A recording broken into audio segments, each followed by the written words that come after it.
आपको कैसा लगा, आपका अनुभव? बहुत अच्छा लगा। हम 2 साल पहले आया था तो चेंजिंग में दिखने मिला है, तो इसलिए मैं कार्बी आंगलॉन्ग ऑटोनोमस काउंसिल का CEM तुलिराम रोहांग जी को मैं धन्यवाद देता हूँ। और ऐसा माफी अपना ट्राइबल लोगों का कल्चर, ट्रेडिशनल भाषा, फूड ऐसा रखना चाहिए, इसको साथ देना चाहिए। तो इसलिए मैं कार्बी आंगलॉन्ग ऑटोनोमस काउंसिल का गवर्नमेंट को मैं धन्यवाद देता हूँ। और ऐसा माफी हम लोग भी उस लोग को देख के सीखना चाहिए, और सब लोग भी, ट्राइबल लोग भी ऐसा करना चाहिए मेरा हिसाब से। तो अब हम लोगों का अपना भाषा, समाज, धर्म, कल्चर, लैंग्वेज, ट्रेडिशनल वो रहेगा। तो इसलिए मैं वही चाहता हूँ। Thank you.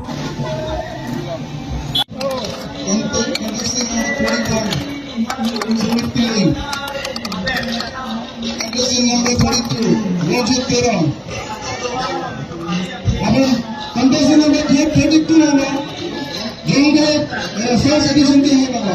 असं किती वेळ